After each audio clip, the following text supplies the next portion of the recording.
I always feel like, all right. Good morning, everyone. And good morning to folks here as well. I am delighted to welcome everyone to Art with Liz. We are again having a hybrid session. So I'm welcoming those of you at home, those of you on YouTube Live, and those of you here at the Hoboken Public Library. Major thanks to Hoboken Library for allowing us to have these hybrid classes during the time of the pandemic. I was just mentioning last night in an interview that I was honored to give that people are hungry for the arts at this point in history, and the fact that the library is offering these art classes free of charge to people in all walks of life and in all different locations, whether you live in Hoboken or not, is extraordinary. And I can't thank the Hoboken Public Library enough. So we are straying from the path of celebrating Hispanic Heritage Month. And you can blame that on me because I took my short little vacation, and we had our guest lecturer, Bill Curran, who started off the month of September with his favorite artist. And then I followed up with my favorite artist last week, who happened to be Latina, Frida Kahlo. And this week, we're going to focus on our favorite librarian, Laura Knittel's favorite artist, Peter Max. And I'm hoping at some point during this lesson that we can call upon Laura to share some of her personal experiences with Mr. Max, because she had the distinct pleasure of knowing him personally and having worked for him. We're first going to look, as always, at some biographical information about Mr. Max's life. So I'm going to share the screen now. Oh, before I begin, so sorry. Let me take this away. We at the library are going to be hosting a film festival here in this room tomorrow. So this is wonderful news. I'm so thrilled that this event is happening in Hoboken. However, we have a hard stop for this class at 12 p.m. So do be aware of the fact that when I say goodbye, I'm going to have to leave really quickly. The other announcement I want to make is that the library is testing their fire alarm system today. So you will be hearing the alarm going off probably at least once during this class. And not to make a pun, do not be alarmed. All right. So now I'm going to share the screen, and we're going to talk about Peter Max, our artist of focus. Mr. Max is somebody pretty famous. How many of you have heard of him before? Heather?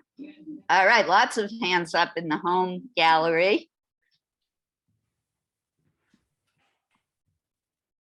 Let's start from what you know. Heather, what do you know about Peter Max?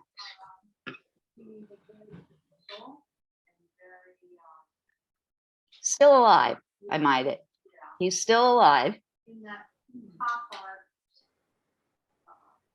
genre, colorful shape, big lips. What period of history did he gain his prominence in? Yes, so he definitely was a cutting edge pop artist, and he gained fame during the 1960s. What else do you know? Robin, you had your hand up. Can you unmute and share what you know about him? Thanks, Heather. I don't know much other than, yes, it was during the 60s, and I thought of him as a psychedelic artist. And I think he did some illustrations for the Beatles or different musicians, but it just felt like it was a psychedelic kind of bright, colorful, interesting work. I don't know much more about him than that. Okay, thank you. That you guys are giving a great segue into what I'm going to talk about. And Susan, you had your hand up. Thank you, Robin.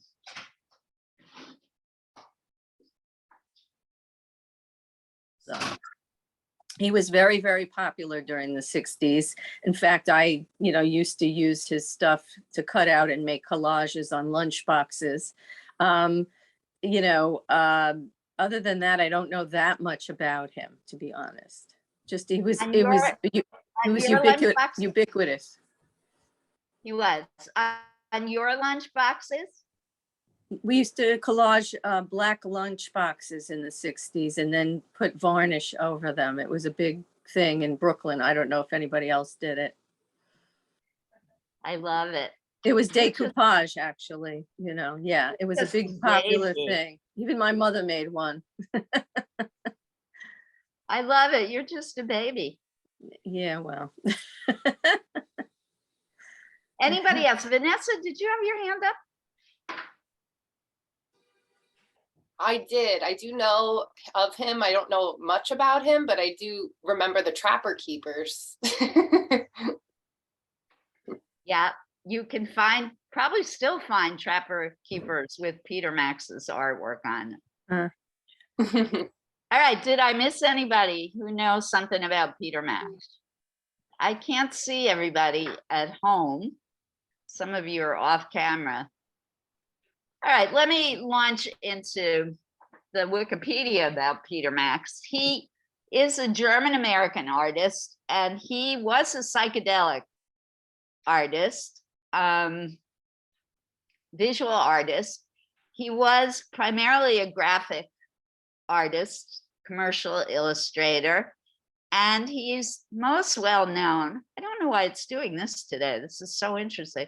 Most well known for his what we call psychedelic art, which basically means his images were very brightly colored with neon colors for the most part. And he was a pop artist. So he was born in Berlin. So now I've lost that page entirely. Okay, here we go. He was born in Berlin to German Jewish parents. They fled Berlin in 1938 and moved to China. Many Jews actually did flee Nazi Germany to China, and his family lived there for several years, 10 years, and then they moved to Israel, 1948, the year I was born. He was always drawing, very typical of other artists we talked about, and he got in trouble in school quite frequently because he spent his time drawing as opposed to listening to the teacher.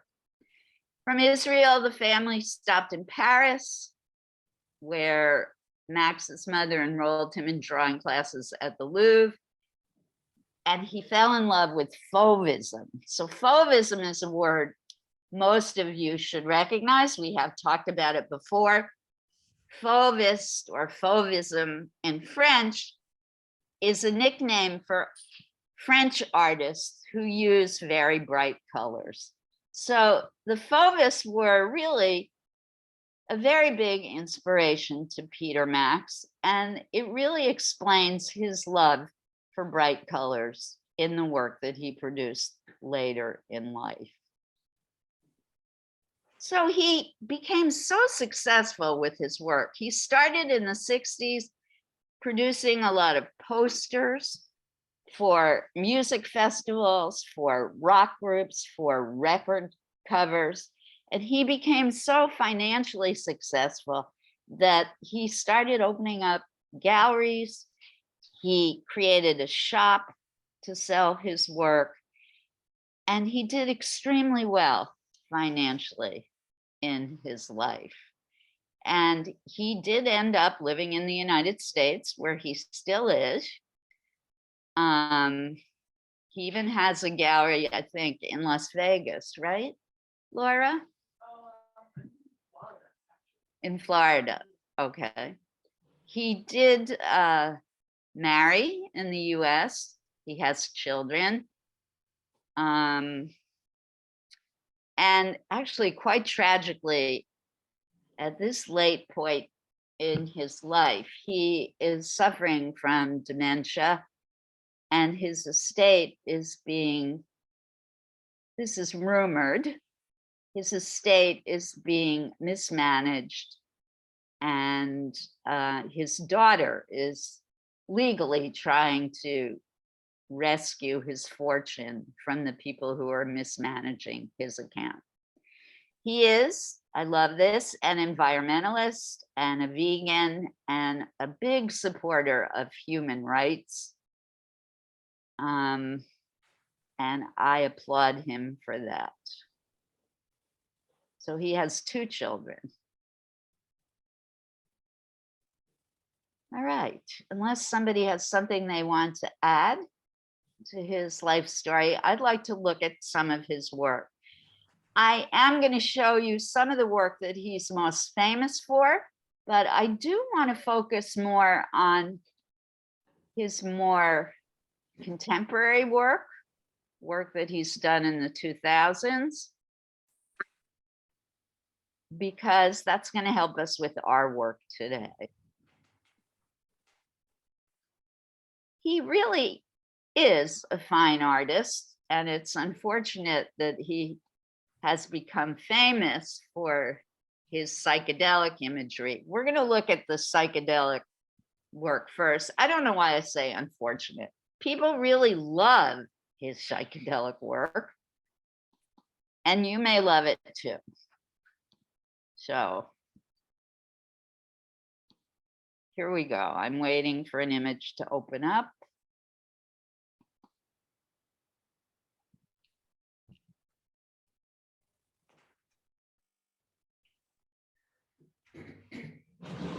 Very slow. Apologies for that.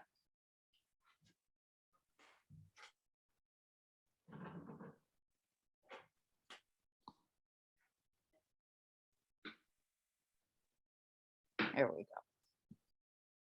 So this is the kind of imagery that made him famous.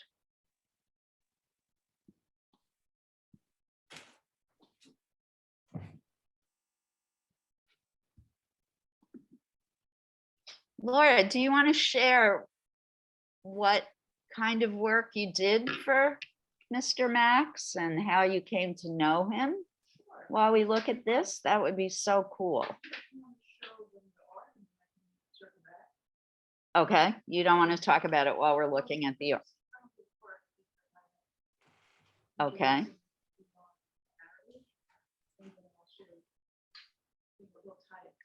Perfect.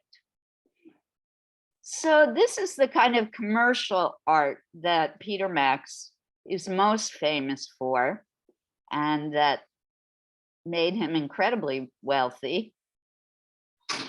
And this is what is commonly called psychedelic art. So psychedelic art is another genre under the larger category of pop art. And we have talked about pop art in the past, Andy Warhol being the biggest pop artist that we've talked about. Some people say Andy Warhol invented pop art.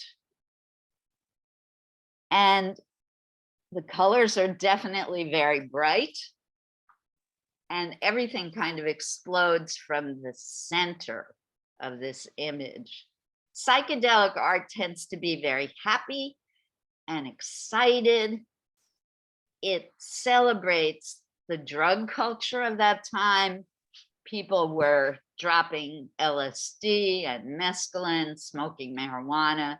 So a lot of the imagery kind of reflects the social mores of that era.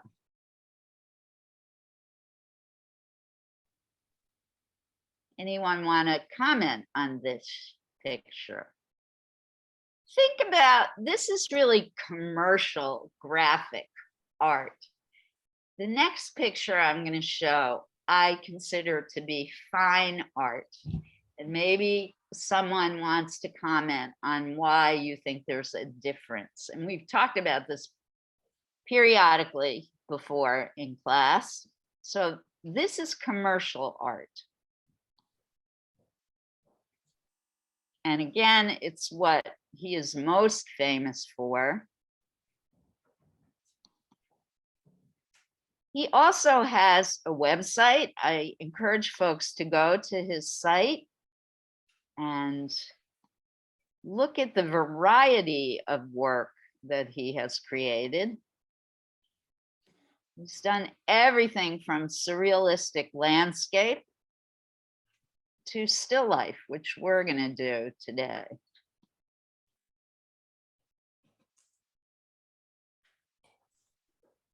So this work I consider to be fine art, not the kind of commercial work that we looked at in the previous image. The previous image probably was a poster that he printed multiple times, and you can probably still buy it from the shop on his website. So if you liked it, you can own it. There's much for sale on the Peter Max website. It's a fun place to visit. It really is. He definitely has an ease and fluidity in his style. I love the fast, strong line work that he uses when he outlines shapes in his piece. I really like the composition, the large figure looming over the landscape is very interesting to me. It leaves me wondering, who is that person? What does that person represent? It looks like the person has a bow and maybe even some arrows on his or her back. This almost looks like a quiver for arrows, and this red thing is either part of the clothing or an arrow sticking out of the quiver. It looks like she's floating because there's like a shadow under her. Yes, Mm. yep, it could be an angel or Mm. Cupid figure. I love Could the be. colors. Me too, Lizzie. The And colors are the quite clouds are very faintly, you realize now, coming from the left over the sun. So it almost seems like someone passed away and they're going up. yeah, rising into the heavens. It's great. And I love certainly the intense color of the sun, but then the way he outlined it in this dark greenish blue and white, which reflects the green blue outline of the hills. I like that a lot. So this was done in 1986, so it's a little bit more contemporary than the poster we looked at first. Any other comments about this piece, like Do or you know what the dislike? medium is? I'm guessing this is acrylic. Okay. Any comments about why I consider this to be fine art as opposed to commercial? Why do you think I've made that distinction? There's no right or wrong answer, but It's not promoting anything. I'm sorry, Margot, I'm going to come back to you. Pat is speaking. Just say that, stroke and color and the piece, I feel it's more expressive, has more emotions and less consideration kind of planning. Okay. So I don't know if folks at home heard Pat, but she's saying she feels this image that we're looking at now is way more expressive. Much more emotion is present in this piece and less of that planning and design that's much more obvious in the poster that we looked at first. Margot, what were you going to say? And thanks, Pat. I was saying that it's not promoting anything. It's merely a representation. Right. The other image looked like it was promoting something, right? It didn't have any print in it, but it sure looked like it was for something like a concert. Exactly. Yeah, it looked like it could have been an advertisement for something. All right. Thanks, Margot. And thanks, Lizzie, for your comments about this piece. I love the simplicity of this piece as opposed to the poster. Like the lines are they're very few straight lines. They're all in figure. Everything like organic. Yeah, that's also very different from the first piece, Heather. Great observation. This is a much more flowing, loose, organic image than the first piece, which was very sharp edged, a lot of geometric form in the first one. A lot of design elements. Great. Okay, so this is one of his landscapes. Now I want to show still life. Oh, sorry, it's not a still life. I lied. Oh, sorry, Robin. I'm going to give the assignment soon, Robin. Robin has to leave early. This one is not a still life, but it has elements in it that could be part of a still life. So this to me is fine art. It doesn't have a date on it, unfortunately, but this one feels like something he might have done in the 2000s. Again, very loose, a lot thicker paint, not smooth like the first image that we looked at. A lot of use of the brush. You can see his brush strokes. He's not trying to make it flat. So he's employing a lot more texture in this. This really looks like a flower to me, this blobby thing here, which is why maybe I thought it was going to be a still life.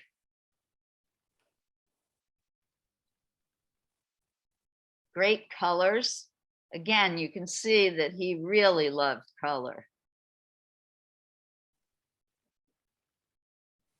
I'm going to go through these quickly now, because I want Laura to have a chance to talk before Robin has to go. I'm going to show you one of his portraits because they were a big surprise to me. Really like this one. I didn't know he did portraiture. Love this one.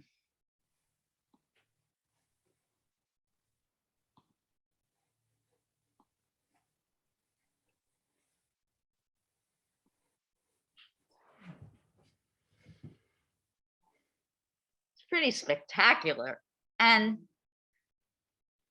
kind of bold use of color in this. To see someone do a portrait and have them use this magenta and violet in the face, it's unusual.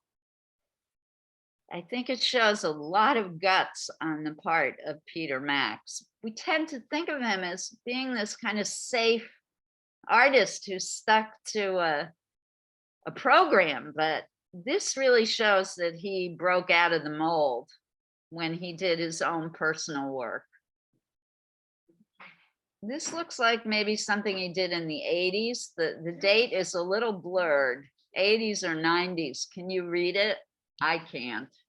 2012? Looks like it says 88, but Yeah, I'm it not sure. does, but I'm not sure. Could be 98. I don't know if it's a self-portrait. Laura, no? Do you know who this person is? No, but it's not. It's beautiful. I think it's beautifully done. I love this little yellowy thing down here across the neck. It might be Adam's son. It might be his son, Laura said. Adam. It's brilliant. Look at the white highlight on the nose. This is fantastic. the white highlights under the eyes, on the lips, the shadow under the chin. This is a man who knew what he was, who knows what he's doing. It's funny because the neck and shoulders almost feel like the head is like placed. Afterwards, yeah, Heather, you're right. Well, he definitely spent more time, don't you think, on completing the face and making sure the face was just the way he wanted. And then feels like the neck and shoulders were an afterthought. Somebody else was. Yeah. I often do that. You know, you work so hard on the most important part of the painting, and then you get to the background and the rest of it, and you just start having fun. You really loosen up. And that's kind of what it looks like to me that he did. I love the red ears, just love them, and the red hair. All right, we could spend the rest of the class just looking at pictures, but I'm sensitive to the fact that Robin needs to go. So Laura, come share. I'm going to put up an image while you're talking, okay? Okay, and we're gonna probably use your camera there too to show them. Oh, you have stuff that you brought in. Well, I have a nice book. that was- Oh, so I won't put up an image then. For now. Okay, Thank you. this is Laura is going to talk now. I'm going to minimize this and this. Great. Go ahead, Laura, take it away. Hey, thank you. I'm going to Liz. make you big. How big can I get? You can be humongous. I'm going to sit in the peanut Okay. gallery. Woohoo! So here we are. This is 350 I plates know this book. of his art by Charles Riley. So Peter Max, Is this your signed copy? not signed, but it was a gift. Peter is still alive, as Liz just said, dealing with dementia. But I want to go right away into his portrait work because she brought it up. And while you're dazzled by his psychedelic work, this is some of his realistic paintings he did at the Art Students League. So not everyone knows that he did this type of work. And when I learned of it, it was amazing. So I worked with Peter around 96, 97, a little over 2 years. I was personal assistant / helping him with his website and marketing. Very interesting. I would say Peter was a force of nature, literally. Here's a photo, if I'm not mistaken, of Woodstock. Now people realize that he did the backdrop Yep. and the painting for Woodstock. Wait, there I am. There you are.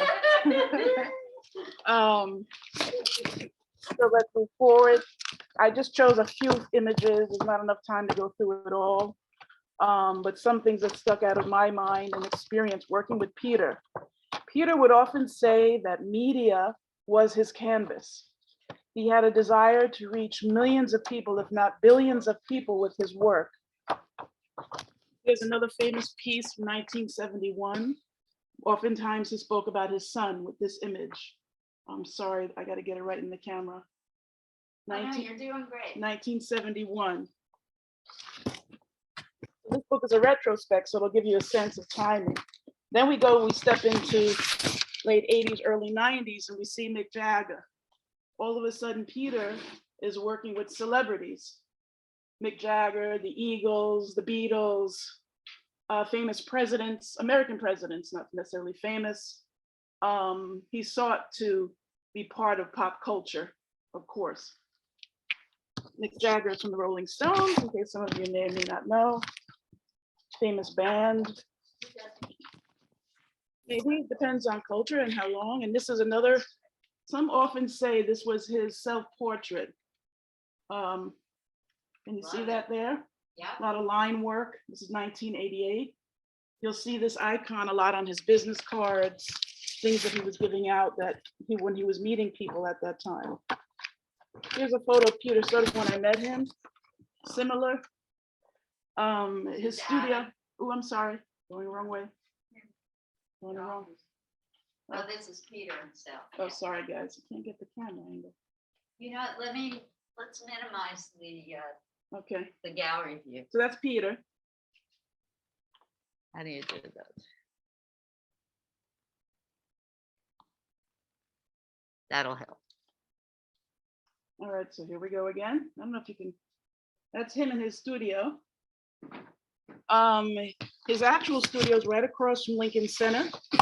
He owns an entire building with several floors. He had a showroom. I got to see his actual working space, his studio, where he mixed his paints and had assistants and photographers. Peter was a consummate, I would say, wanting to, like almost on a cosmic level, to reach as many people on many levels at the same time.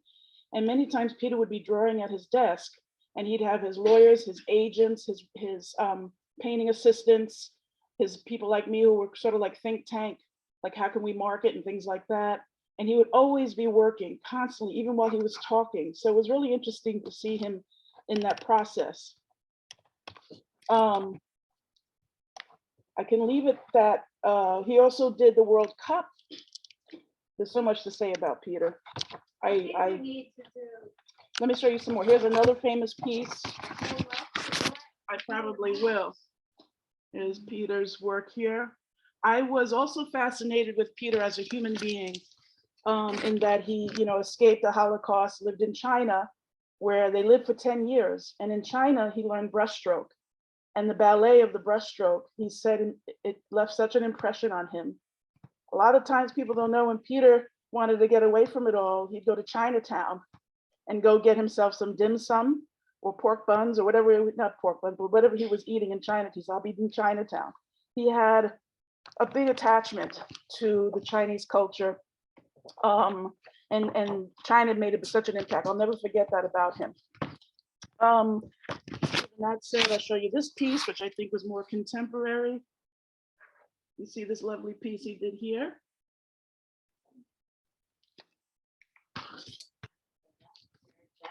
Japanese. Yeah. Here's some florals, since we're doing some still life. Oh, good, still life, thank you. Flowers. So he did gorgeous still life, which is a little known fact about. Yeah, and this would have been in the 2000, right? In the 2000, 2001, 2002. Here's another one. There's so much energy. That really looks like Matisse, doesn't it? Yes.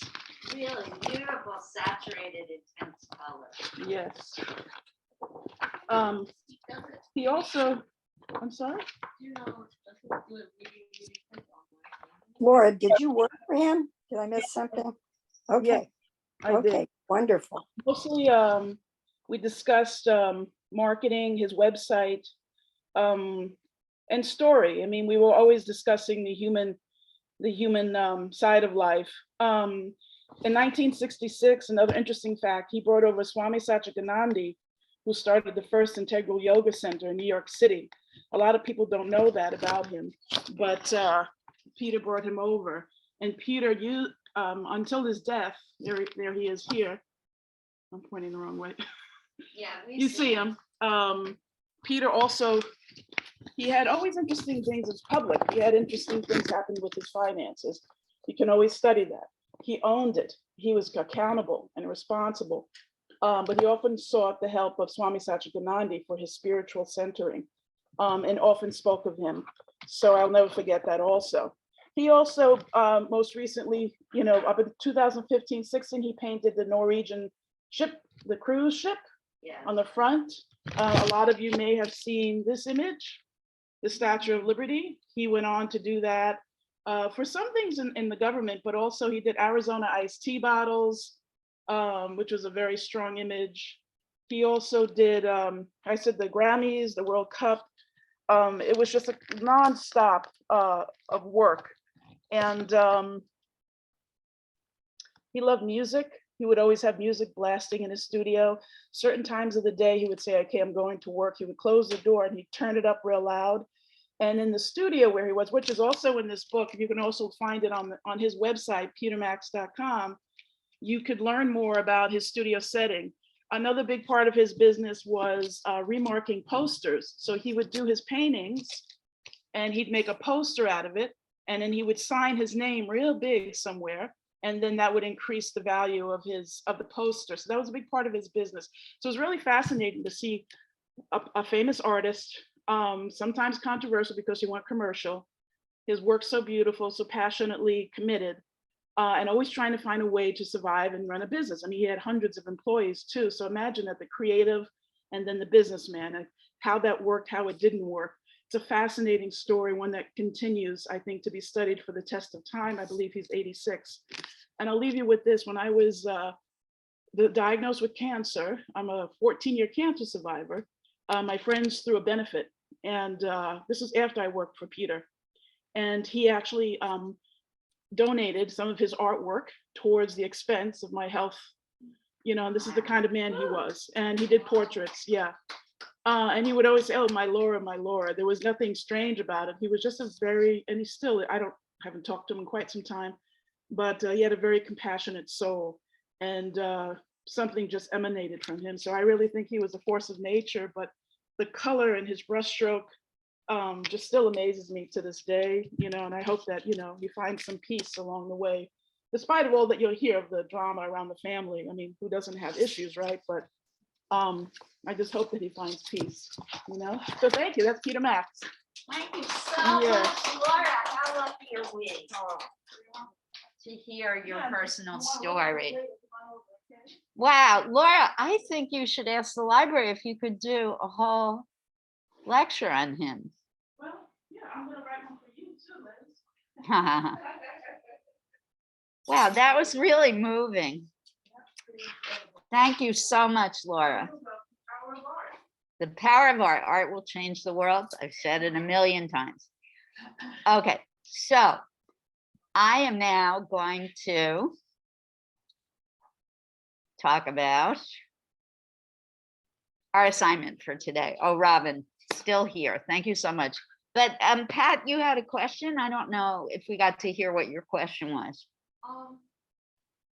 For the floral painting, I was wondering, it looked like it's very fluid, done very fast. Wonder the time. I think Laura said that they were in the 2000s, so they're more contemporary. Yes, he did. Yes, he did. And You- he actually had an assistant that came in every morning to mix all of his paints. He had Nice. hundreds of paints on a cart, and he would mix, they would mix them all for him. And he would just go in, shut the door, and it was just 1, 2, 3 different workers. Is that acrylic or oil? Both. He worked in both. He had 2 carts. He also did silk screening. You know, he had different types of. Oh, and he always went to the printer, like the digital printer. He never allowed any of his stuff to be printed unless he was on the floor looking at the plate or whatever it was to make sure the color was where it needed to be. So he was a perfectionist. Wow. Awesome. Oh, you're getting a lot of thank yous from the home audience, Laura. Yeah, that was amazing. Laura, can we put a camera onto the still life? So we are going to work on still life today because I absolutely love Peter Max's still life. And Robin, can I suggest to you, since you have to go early, and I suggest this to everyone, you could actually take a screenshot of the still life and work from that. Or those of you at home, you could create your own mini still lifes. I always prefer that you actually work from actual things that you are looking at. And you can work in any media that you like. However, I suggest you work in pencil first. As with life drawing, when we're doing figurative work, lightly sketch your composition in first in pencil. And then color is our focus today. Peter Max used such vibrant color. I hope that he's inspired you to go the same way as well. Oil pastels are certainly the brightest colors we have available. If you are lucky enough to have acrylics, I brought watercolor paint today. Oh, and a word about paper. Those of you who are coming in person, we are scraping the bottom of the barrel as far as paint goes. Next week, I'm requesting that you bring your own paper. Today, I brought watercolor paper and sketch paper. If you are using watercolors, absolutely use the watercolor paper. It is the textured paper with the nubby surface. Please do use it. I have more watercolor paper now than I have sketching paper. So please use it if you're using watercolors. All right, any questions? I want us to do a blind contour, a few blind contour for starters, just to help us warm up. So everybody get paper and pencil for starters. We are going to do some 1-minute blind contours, then some 3-minute blind contours. And then we are going to go to work on a more finished piece.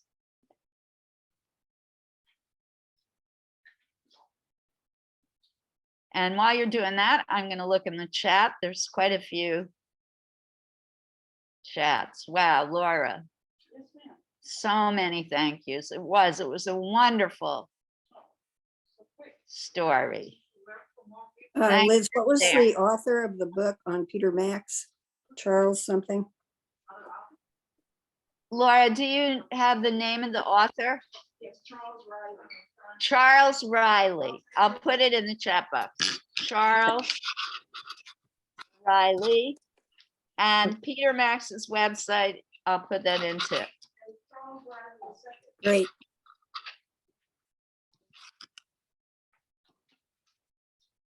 Charles Riley the second.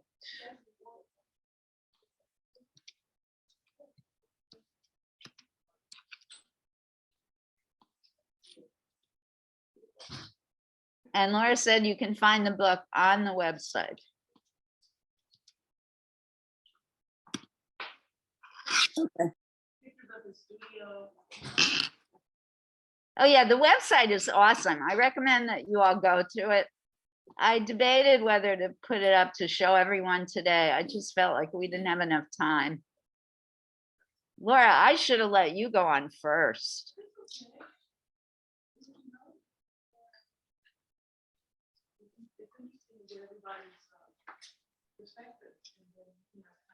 I was trying to sound really compliment sharing.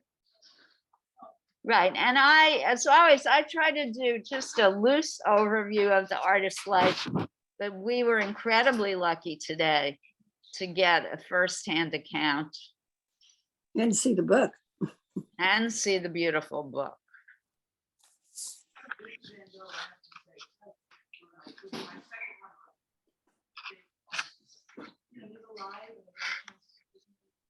I could see why he's a big favorite of yours. Absolutely. He helped save your life, first of all. Right. Sally, all you need right now is a pencil. Oh yeah, I thought it was on. Please put on the camera. I am going to time us, Sally. We're going to do blind contour. You remember how to do that?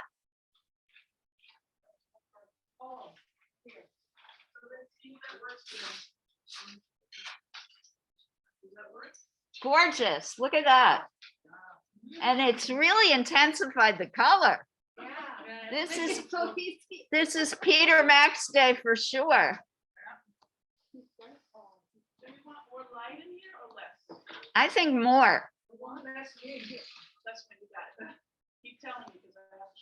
And people at home, can you see it?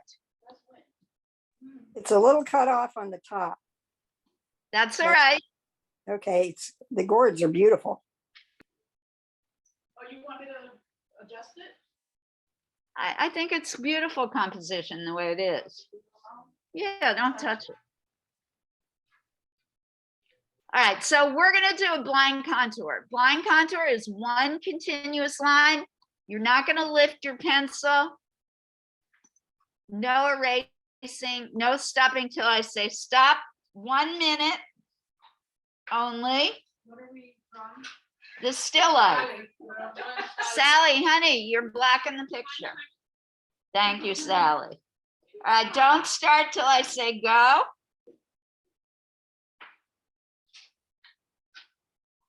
Sorry, everyone. Setting my timer, which is not cooperating. Give me a break. No, I can't. My timer isn't working.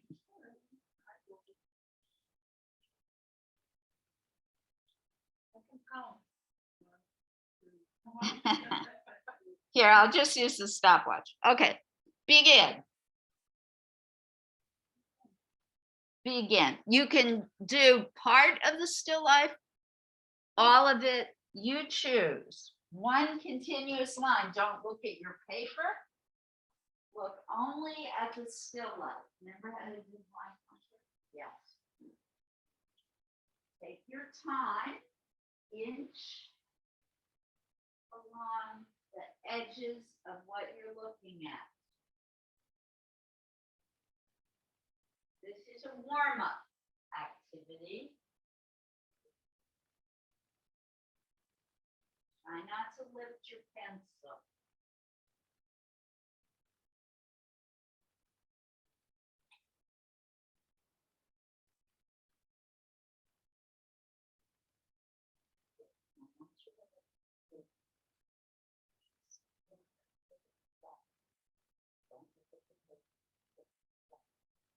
Stop. Now, look at another part of the still life and do it again. And begin.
I don't care what this looks like.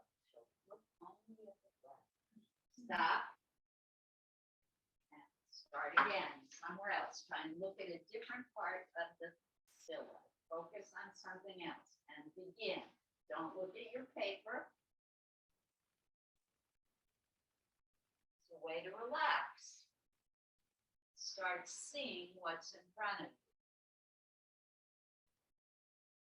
Loosens up your eye and your hand and your mind. Stops your mind from doing that. Can't draw. No good at this talk.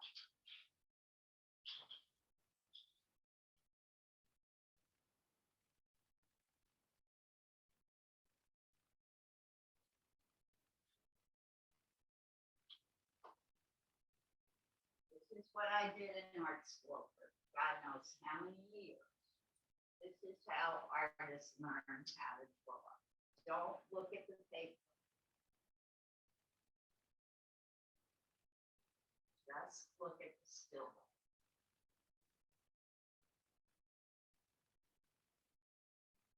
Stop. Now we're going to do 3 minutes of this. If what you have on your paper is a bunch of scribbles, you're doing it right. If you've been looking at the flowers, maybe look at the folds in the material. If you've been looking at the material, look at the boards. Look at a new spot in the picture. And begin. This is 3 minutes now. You're not trying to make a beautiful picture. You're just trying to warm up. Don't look at your paper. I am make one continuous line.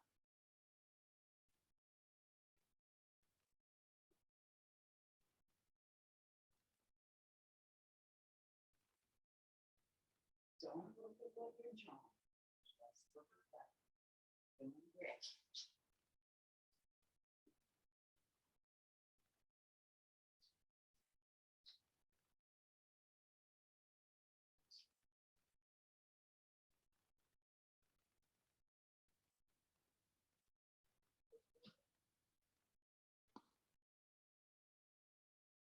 Everybody at home, okay?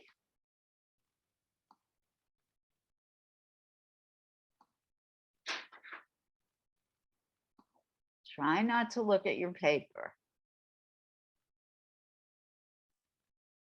Looking at your paper at this point is cheating.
And stop.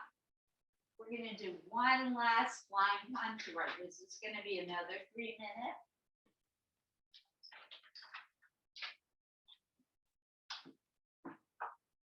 And begin. And you don't even need a new piece of paper. You can keep drawing over what you already have. It's just going to be a scribbled mess. It's not a fine art piece at the moment. Don't look at your paper. Just look at the still life. And after this line contour, you can start working on your more finished still life.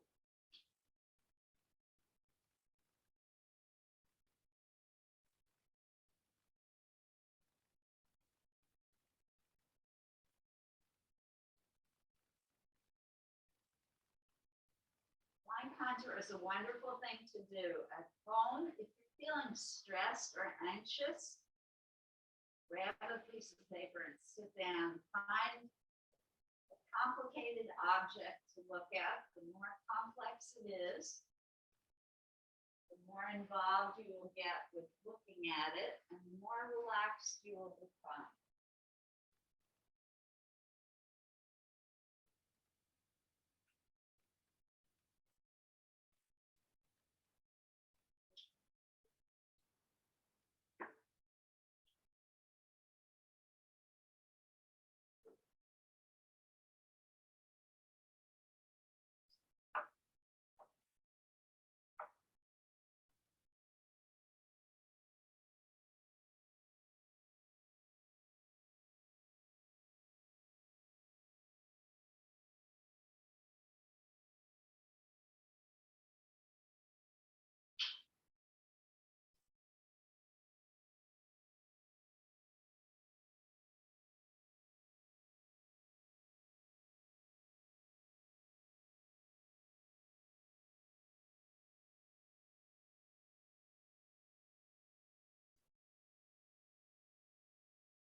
Stop.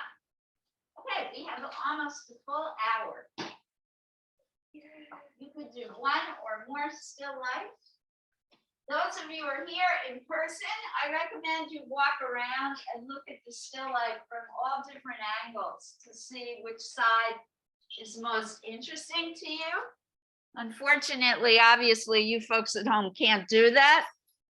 I actually recommend, if you can, I would create your own still life at home. It's always better to work from life.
Can I share some environmental political news, Laura? Because it's pretty exciting. Or no?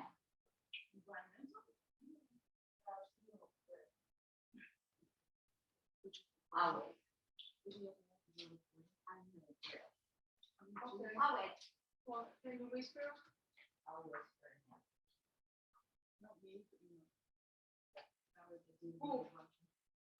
Who's watching? Are we live on YouTube? That's environment.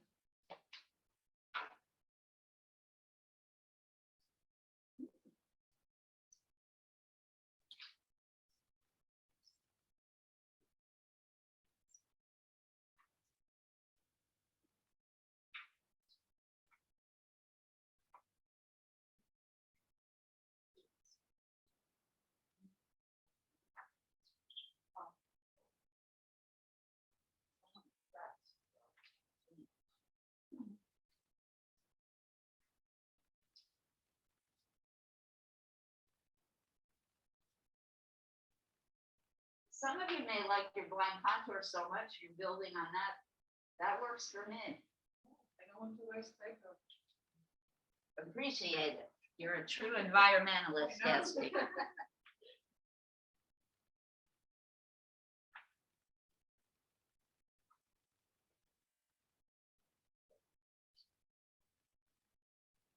Like Pat is leaning back, she's relaxed, she's really into it today. Love it.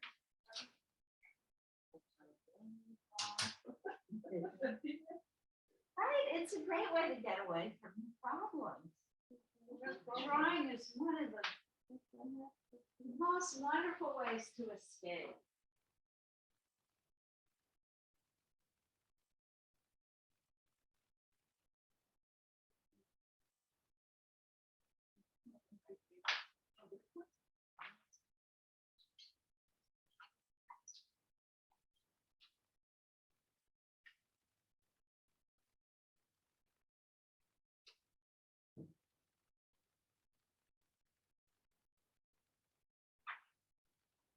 Great. Some folks here are already starting with color. I love it.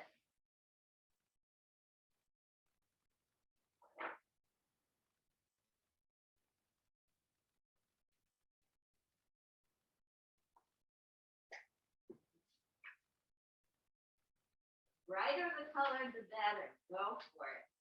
Just like Peter Max.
Oops, sorry.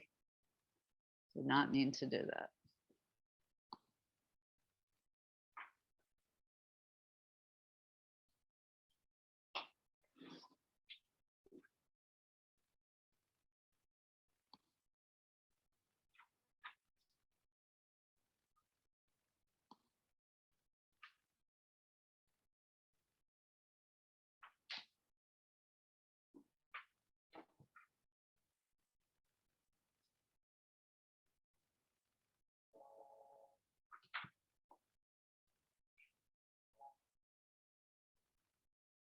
You want me to pick this up, Laura, or no?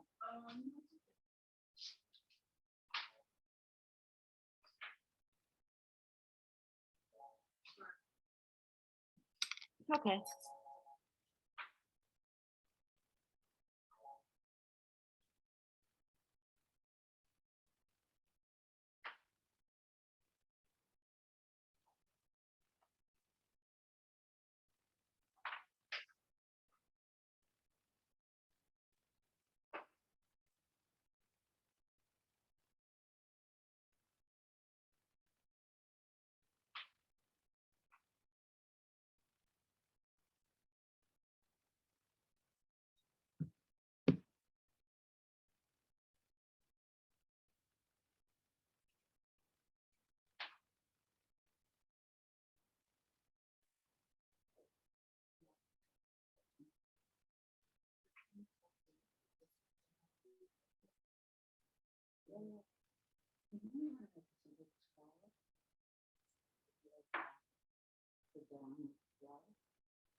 You're the artist. You can exaggerate this. Add to, exaggerate. Good. Wonderful. Remember, you can blend colors. They have a little yellow. This is a very kind of yellow. Is there any yellow?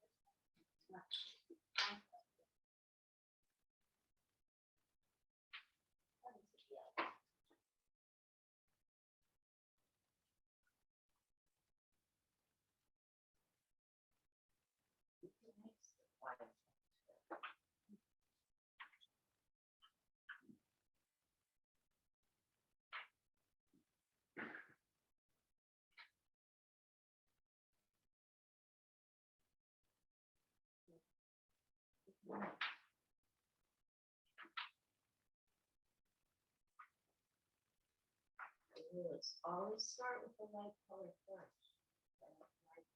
Light first. Yep. And we can even add watch a little bit. Get closer to that.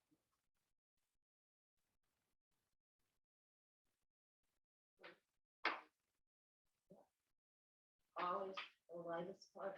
Don't mix on here though. Test it out here first to see if it's gonna work. And then do it on here. Okay? Test it first. Try it out first. And then use it on your actual art.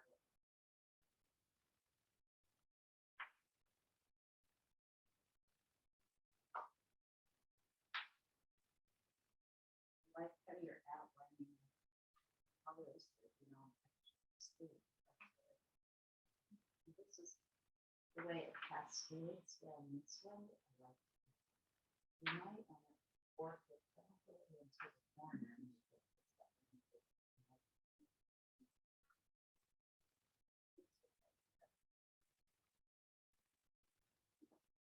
really good. I like the sunflower. There's a key roll. You got this color there. Really nice. Color of the rock. Whatever.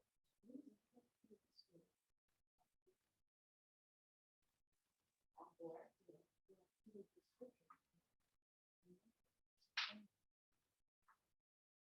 Outboard.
They did it to solve it. It's not the first artist. I think there's a state of still of it.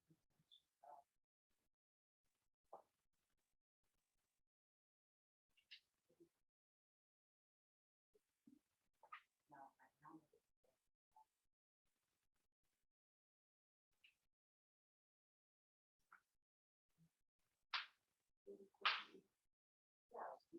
Yeah, he was extraordinarily skilled.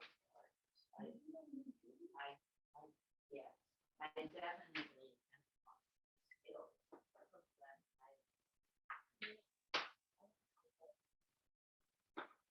There's something very, it was his personality, not his idea. Robert was such an intelligent.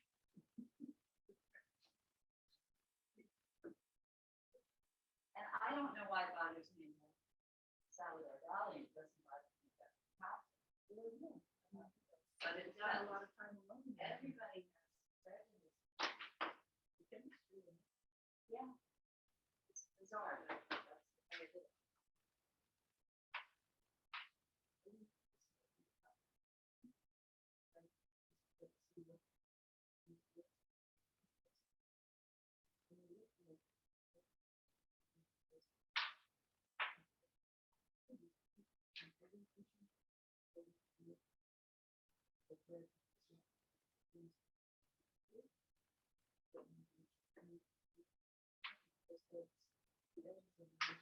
Yes.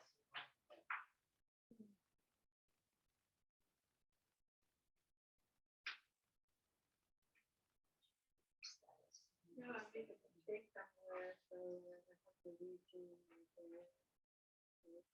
But you're focusing on just one thing. Love it. Very neat here, and I love it. What's gonna stay? I don't know. Nice of me, but It's very difficult to go dark to light. It's much easier to go from.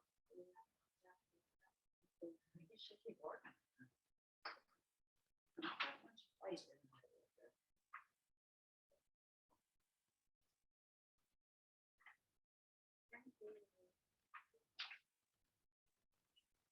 Remember what I always say, it's perfect, Shirley? It's not art.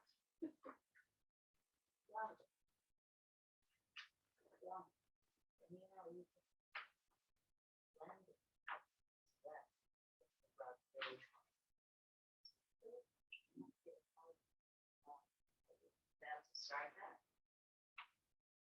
Color closet. Good.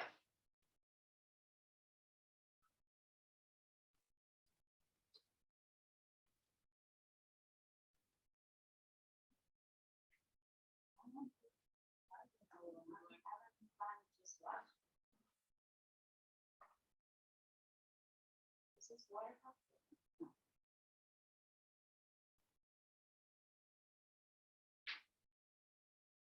I like watching you do the one concept. They're probably not sharp enough. This is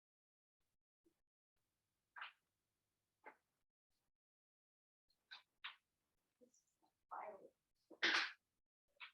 Explosive.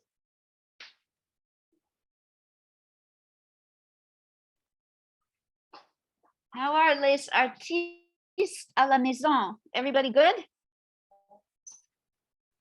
Everybody's bon? Very focused? I don't Bon. know. E and Lizzie, are you still with us? I'm with you. I'm trying to do color.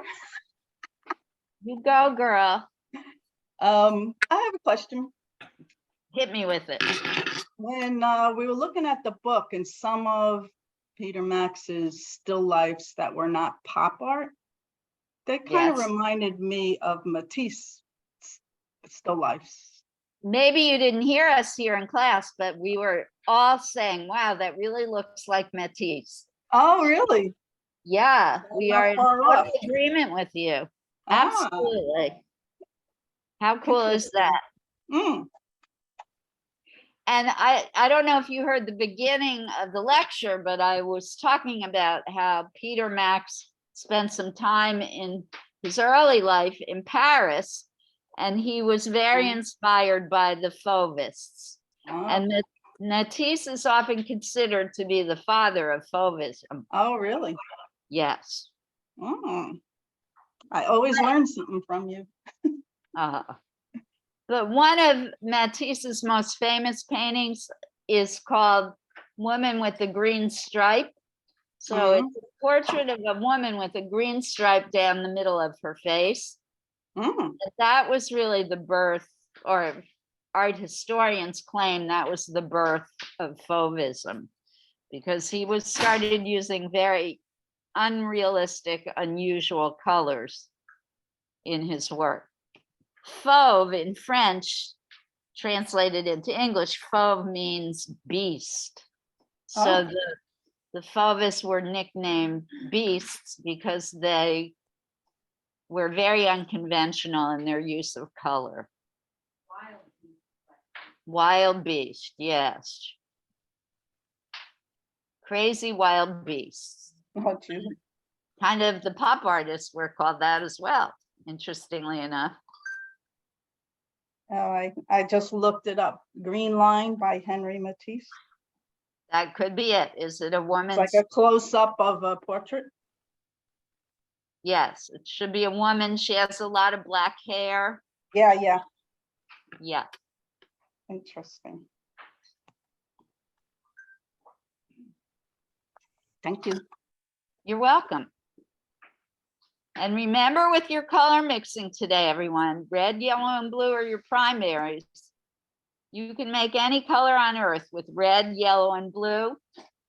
And you can lighten them by mixing white and darken them by mixing black.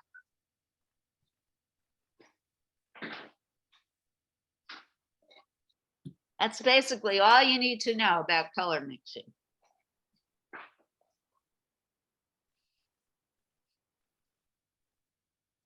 I did not bring the good new brushes to class today because somebody packed them away beautifully for me at the multi-purpose center yesterday.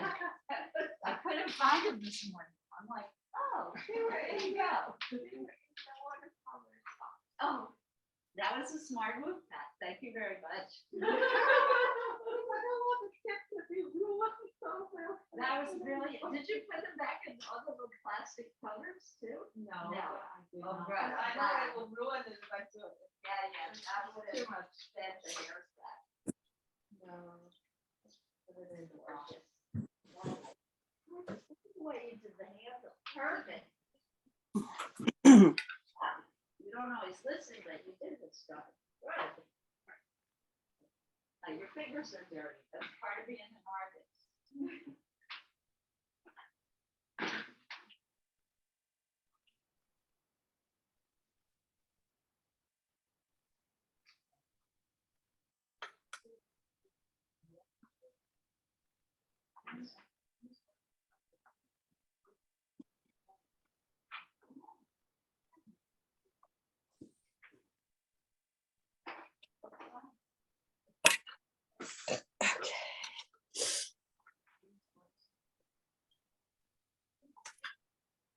This morning, I was feeling better, so maybe we'll have him back next week.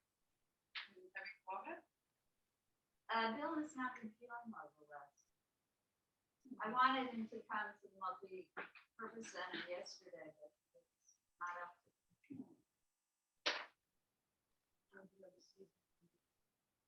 What? It was not already tested negative.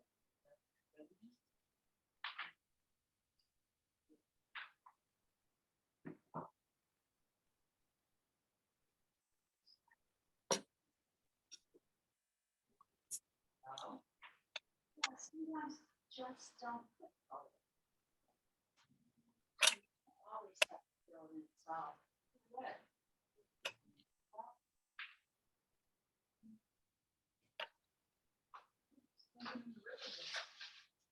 What?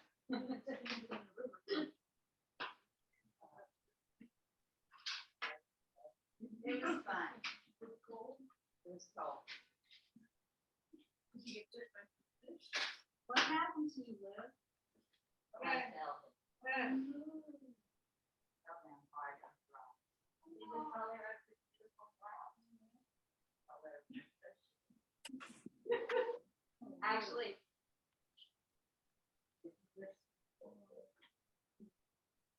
Yeah, doesn't hurt anymore. That's the good news.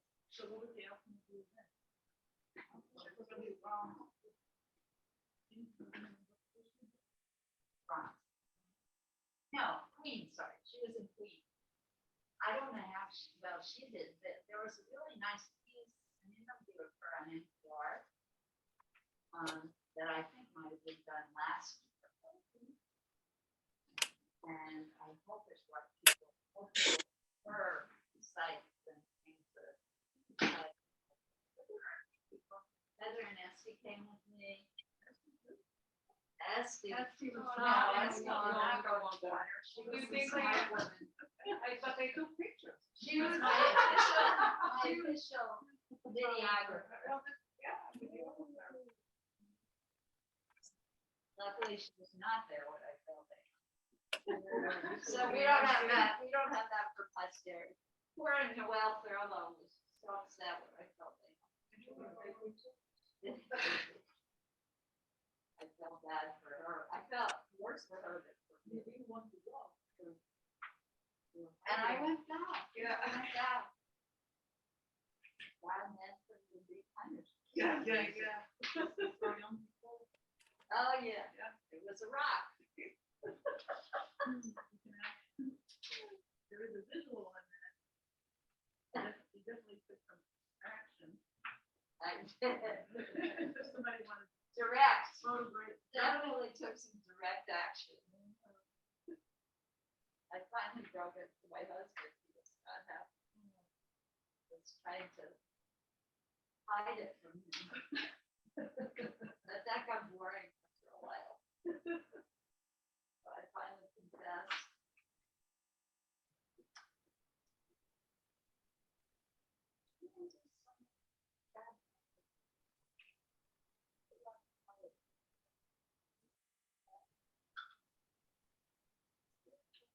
Very delicate.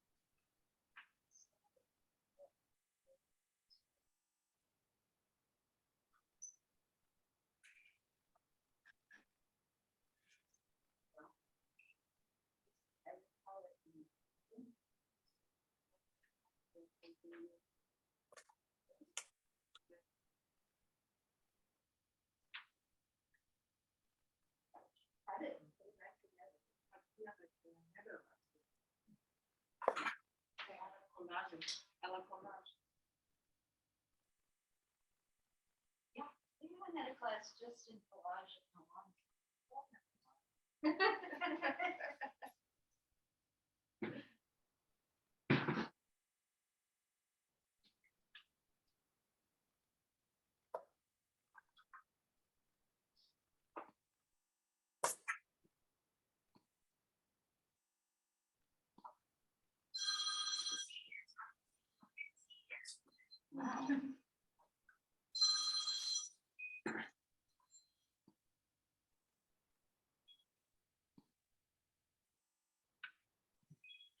Okay, everybody at home, you look okay?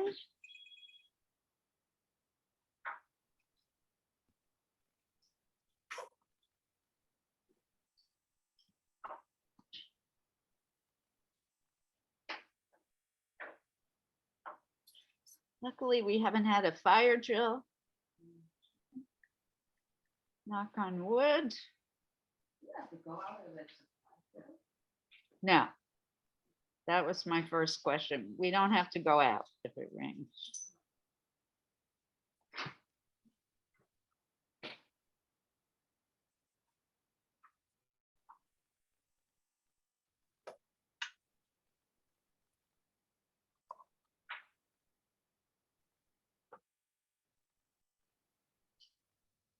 So tomorrow, our friend Bill Curran is doing an art walk around Hoboken, visiting. Saturday, not tomorrow. Saturday. I keep thinking tomorrow's Saturday. September 24th, Bill is going to be leading an art walk around Hoboken, visiting locations where famous artists lived and worked in Hoboken. So it's kind of exciting. I'm assuming it starts at the Hoboken Historical Museum at 2 p.m. There were many famous artists who lived in Hoboken. Stieglitz, Dorothea Lange. Who are the others? Edgar Allan Poe, author, poet. The guy who wrote, yeah, the guy who wrote Oh Susanna, there's a plaque on Bloomfield Street. Stephen Porter, right? Stephen Foster. Stephen Foster and yeah, it's Stephen Foster. And the children's author, Danny, he used to live above, used to be a magic fountain on the corner of 3rd and Bloomfield, which is now Stevens Cooperative Kindergarten. There was a magic fountain and he lived upstairs. Danny somebody. He was a friend of Donald Cohen. He wrote the funniest children's book. Thousands of them. Illustrated children's books. They were great.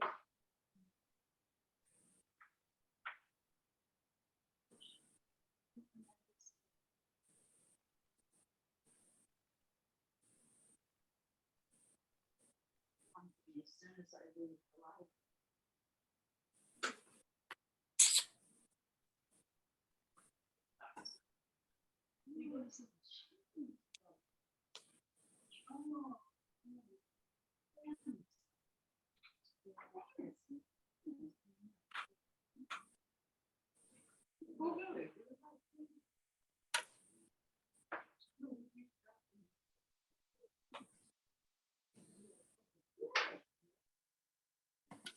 Amazing he was still alive. He was getting up there. Remember when there was a magic fountain? Yeah. I used to love that place. Then it was an Indian who would take it out. the video place? Who's the video take that place? Yeah, for the a while? video, I remember. Wow, you said I can't do all this stuff. Not freaking. Not It's a great article by David in this week's New Yorker. That list of articles. Really. She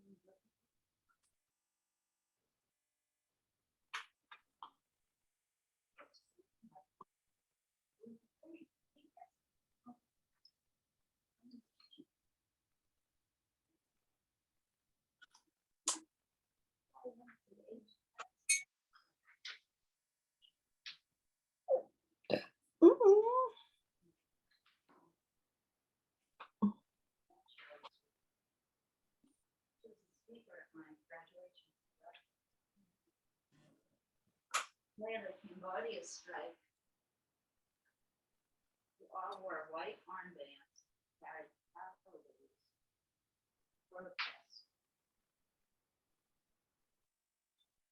Guys, every last one of you has created a unique piece of artwork today. They are gorgeous. It's up to the sorted artist. I would share today. Your work is so beautiful.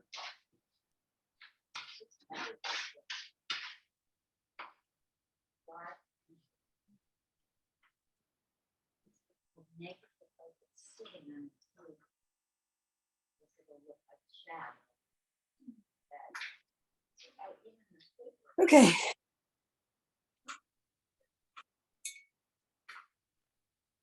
Okay, in-house people, raise your hand if you want to keep drawing or you want to share. Who wants to share? No one ever wants to share. So dumb. What a dumb question, art teacher. Well, we have 15 minutes to decide. People at home, you could, in the chat box, you know how to do the reaction? You can go to reactions and give me a thumbs up if you want to share today.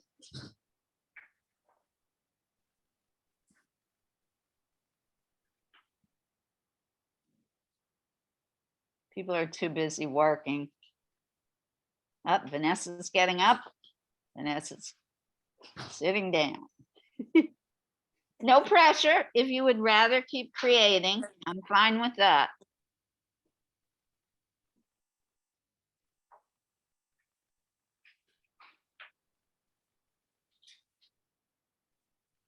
So we had about 15 people all together today, Laura, right?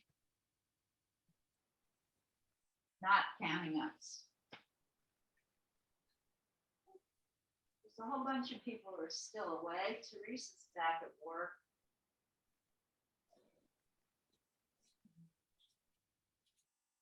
What are you going for you? You can learn a lot.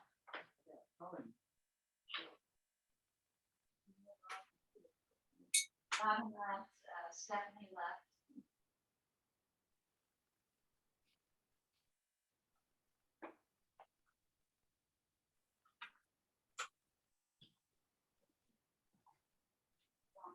Don't forget about the fabric underneath it.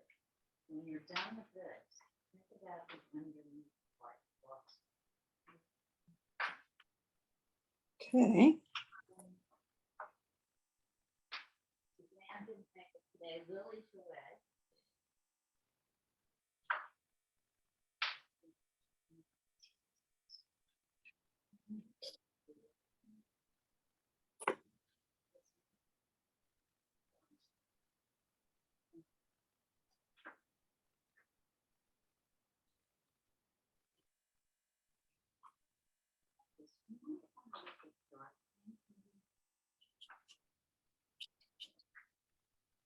Okay.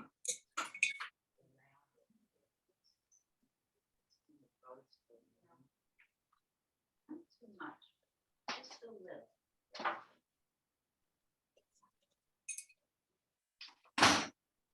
I'm just sure. Is it?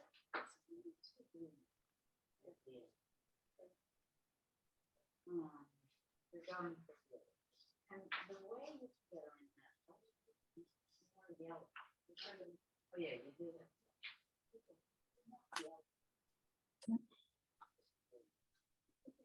Blends, yeah. But either that or make the flowers a lot bright. My suggestion. Now, I want you to think about what's involved. That's good. Do my grapes and do this. Small jewel. All of it's bright. Swallowing. Like silver.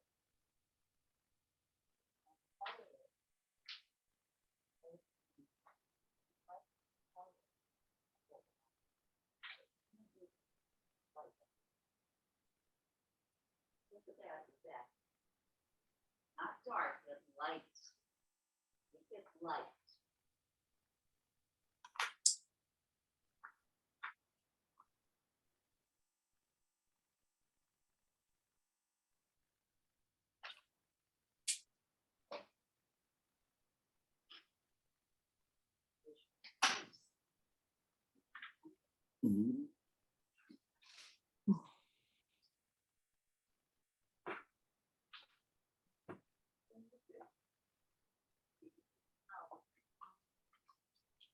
Are you gonna color this in? Oh, you scratched it. You might want to do it somewhere else. Leave it for a while. You can revisit it later.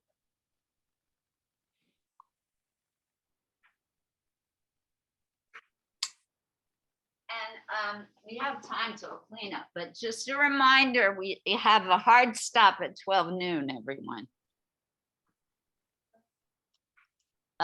It is now 11:34, so we have plenty of time till cleanup, particularly since executive decision we're not going to share today. I think we should, but no one seems excited about sharing, so I'm not going to push it.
Every single one of these is so uniquely different. It makes me really happy. Woo-hoo.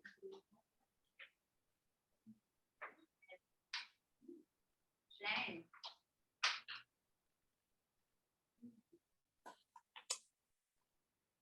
She did not indicate. She's so little. It's hard to see. She's in there.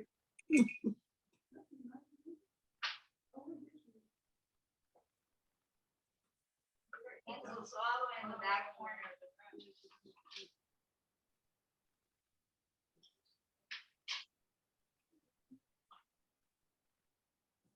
room.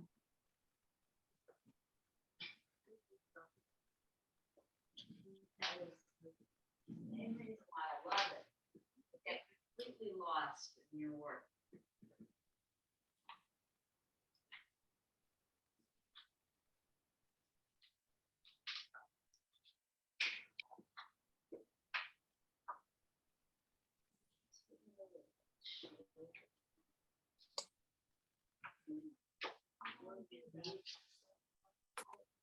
Okay.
So sorry to interrupt, but this is pretty cool.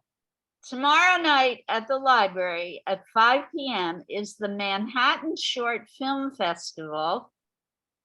It's free, and you get to choose the final 10 best short films selected from 868 entries from 70 countries around the world.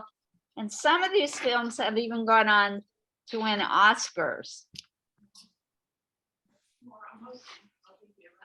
And Laura is the hostess with the mostest. You do have to go to the website to register, or can you just show up? And it's in the big basement room here. So it's an hour and a half of short film screening.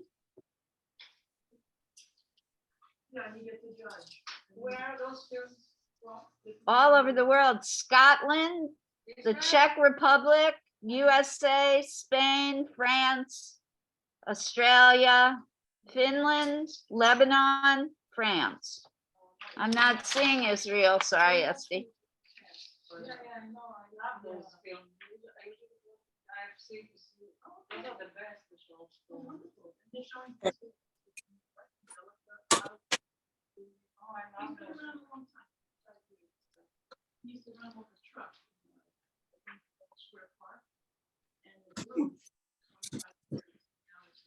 So this is the blurb.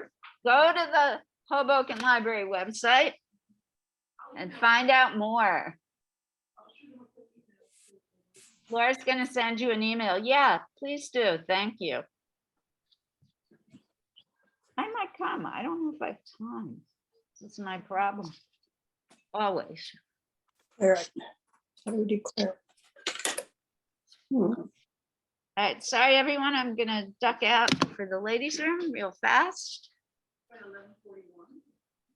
Yes, it's 11:41. We still have time, but remember, hard stop at 12 noon today.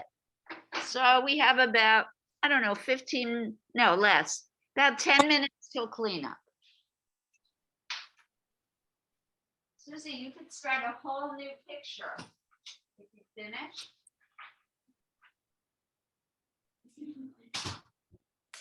A whole new one.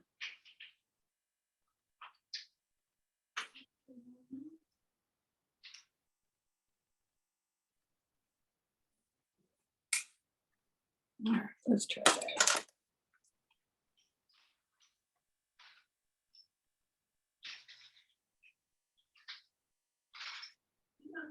Did anyone in this room see Avatar? Avatar by James Cameron? You know, Avatar 2 is coming out in December. weekend, the showing Avatar Limited. But Avatar 2 takes place underwater. Can you imagine? Really special effects. And some of the same actors who brought in movies coming back.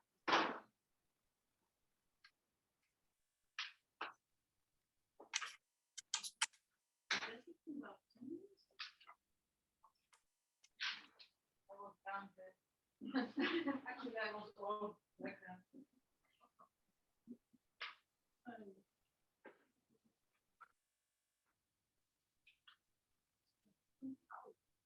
Those flowers are picking up. And yours, they look like ladies.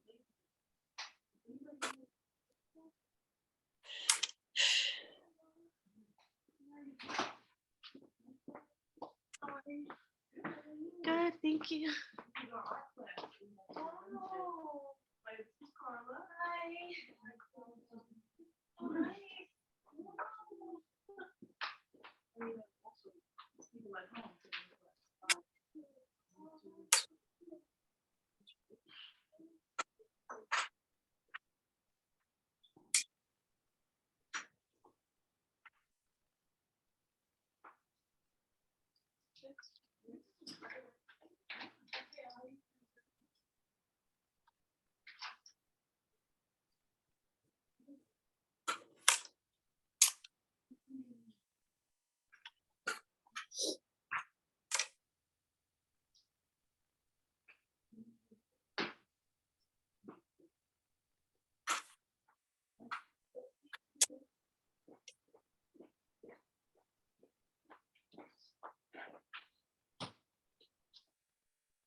Right here. Oh.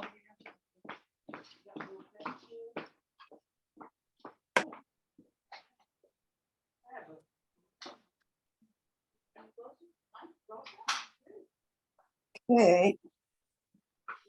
You okay? Everybody fine at home? Yes.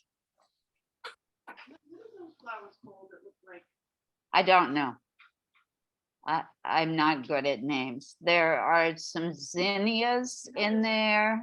There's an app for that. You know, scan it. Yes, I know.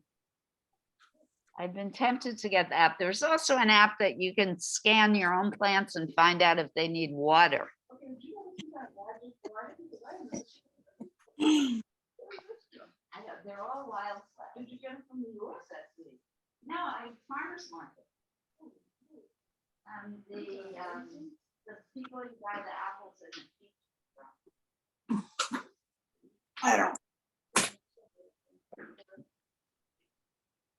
Like, we're blocking the view.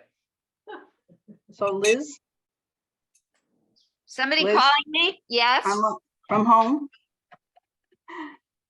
Lizzie? Yeah. So I don't know if this was cheating, but I'm trying to do color because I only know pencil. So I was using watercolor pencils. Wait, I want to spotlight you. Okay. You use watercolor pencils. That's not cheating. Yeah. So, but how do you get the detail with watercolor around the outside? Like those white, like pointy things. You need to wait till it's dry. Mm. You use dry pencil to create the details and textural effects. Mm. This is a beautiful piece of art. However, I need to suggest that you do something with all that empty white space in the background. That's what I didn't know what to do with. I didn't know how to bring in that other stuff. I don't necessarily want you to put what's really in the background. Mm, What you could do is create a wash of any color that you think would fit in the background, a very pale, transparent wash, and very loosely and quickly paint the background, mm, which I would have recommended you do first before you do all of this outlining and detail work. mm, And you didn't know this because you haven't worked with me for as Mhm. long as a lot of people here have worked with me. Work out the full composition first, Lizzie. Let Mhm. it dry and then come back in to do your outlining and details. So the background is a key shape, even in still life. When you leave a lot of empty white space, it eats up your picture. And mm, you did such extraordinarily beautiful, detailed work here. The white is kind of Stark. overpowering Mm. the beauty of this artwork. So I would choose a very pale color Mhm. and very carefully. It's going to be harder because you have all that small detail. Mm. I would Yeah. do a thin wash in the white area. Mhm. But this is almost done. You don't have to do too much more with it. It's beautiful. Mm. Well, I do thought a maybe that would neutral help color. bridge. Hmm? I would do a neutral color, something Mhm. in the beige, even dirty water. If you have a cup full of dirty water that you've been Mhm. rinsing your brushes in, that may be enough Mm, to mm, fill in the white space. And mm. you don't have to go all the way right out to the edge, but I would recommend filling in this area here, what I call the negative space under the Mhm. handle and in between these flowers here. Let that dry and then come back with a dry pencil, just Mm. like you outline the petals of the sunflower. Mhm. Let everything dry and then come back in and try and do all the little details on these squiggly long flowers. Mm. So when you say to start with a wash, you do the wash of the vase and all that stuff too? Yes, all the large shapes, the Mhm. background area, the fabric, the vase, and your larger flowers, you do all of that in a thin, transparent wash first, Mm. especially when working with watercolor. Mm. Let that dry and then come back in to do these gorgeous light highlights, Mm. Mm. dark outlining for texture and detail. I shall try. This is a beautiful painting. Oh, thank you. Yeah. Your color mixing is pretty fantastic for someone who says she doesn't know how to mix colors. You're Well, doing, I did it with the pencil. I don't care. Mm. Did great. Watercolor pencils are a great way to mix color. I figured that would help me bridge to go to paint. Whatever it takes. Yeah, Mm. you did great. Thank you for your input. You're very welcome. That's my job. Oh, I see. Vanessa, you have to leave? Darn. Sorry. Vanessa, send me a JPEG as usual, okay? I will definitely. Thanks so much, Liz. You're welcome. Yeah. And what time is it?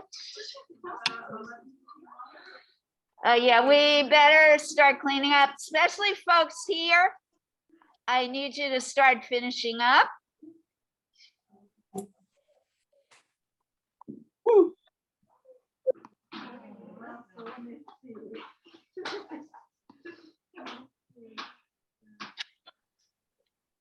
If you have not finished your still life, those of you at home, you can take a screenshot. Those of you who are here, take a screenshot. or take a picture of the actual still life, always the best thing to do.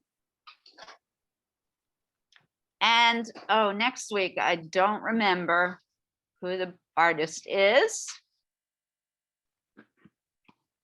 Sorry, I'm reducing just for a minute.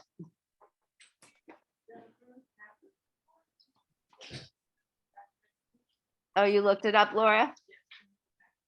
Oh, Jennifer Packer. So we're still, God, I love her. You're gonna love her. All right, so X this out.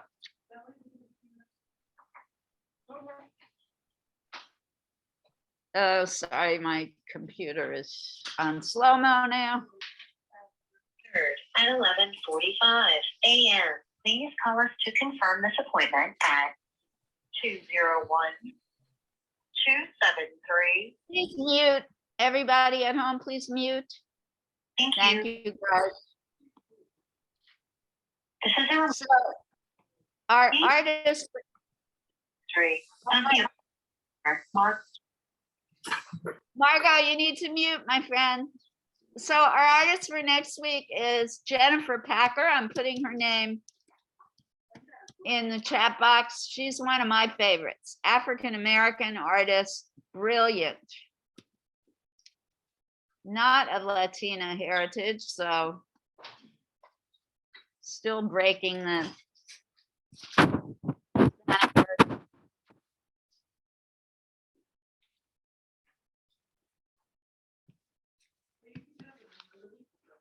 Yeah, I will. I haven't forgotten. All right, people in-house, we got to start cleaning. Absolutely. People at home, obviously you can keep working forever. And if you need advice from me, please, please, please send me JPEGs. I'm always happy to share whatever advice I can. Liz, how do you make burgundy? With watercolor. Well, it depends what you mean by burgundy, but if you want a deep red, and it depends what colors you have available to you, but if you have something called alizarin crimson, mix that with ultramarine blue, you're going to have a very rich, deep red color. Wine color, right? Good. Yeah. Ultramarine missing. All right, thanks. Alizarin crimson and ultramarine blue. If you don't have that, you can try regular crimson and mix it with some Payne's gray. Try that combination.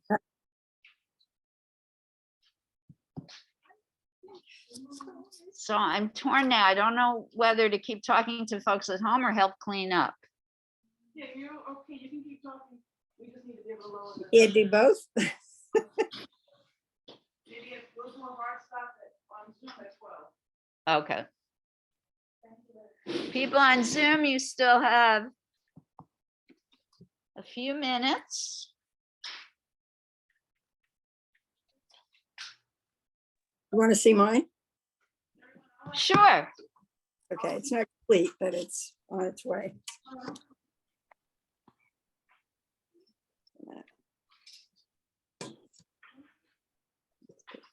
I can't. Okay. I don't know if you can see the.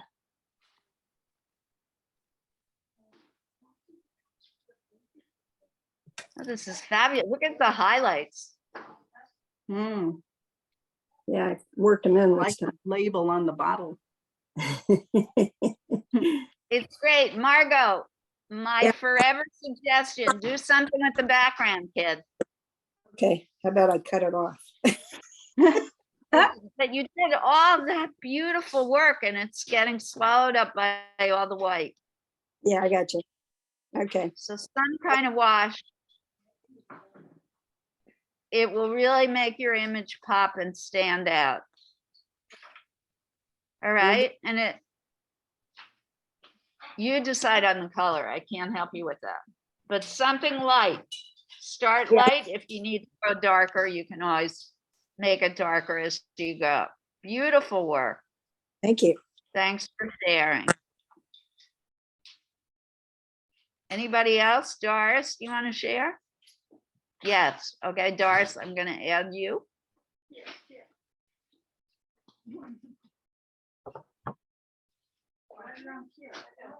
Oh, wow. I also use the watercolor pencils, Oh, and I got your tip about the background, so I did a little wash on the background. But I'm wondering, should I do more outlining in a darker color or leave it? no, you need more background color. Make the Okay. background a little darker, particularly around the edges of the flowers and the vase. That Okay, will really define, and then let that dry. If you still feel you need definition and texture, then add the dark lines with the pencil. okay, sounds good. Thank you. Really, really nice. Beautiful. It's so good to see how other people approach it too.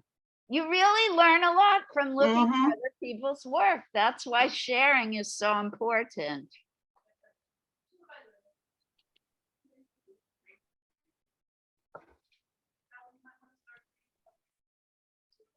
I think she's pretty much done. Anyone else at home want to share? Now I'm feeling bad that folks here didn't share.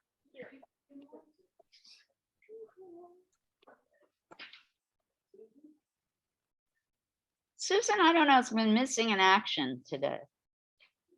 Susan, you want to share? Oh, because you're off camera.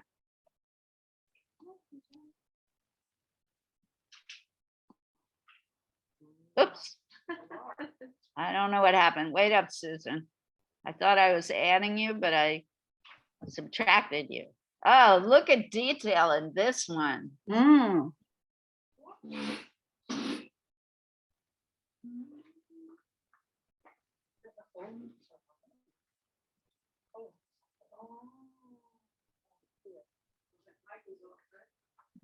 You can't unmute. Okay, I'm also using watercolor pencils, so I haven't done the watercolor part yet. I'm just doing the pencils. This is the first time I'm using them. And I got it about the background. I will be doing a lot for the background. And, you know, these are fake flowers. I don't have any real ones because the cats eat them and they could be poisonous. So I have Right. fake flowers. I made these arrangements for people and then, you know, I have them in my house, so. Mm. Beautiful. Love Thank- all the detail. Oh, All right, thank send me JPEG when you're done. Will do. All right, we Thank- gotta say goodbye till next week. Jennifer Packer, look her up. Love Bye. you guys. Art Thank on. you. Woo-hoo. Woo-hoo. Everybody here is waving goodbye. Use fuchsia instead of the crimson. You can use whatever color you want, Bubelina. You're the artist. I know, but I'm just trying for that deep burgundy. You can try fuchsia. See if Okay. it works. Okay. All right, bye. Gotta go.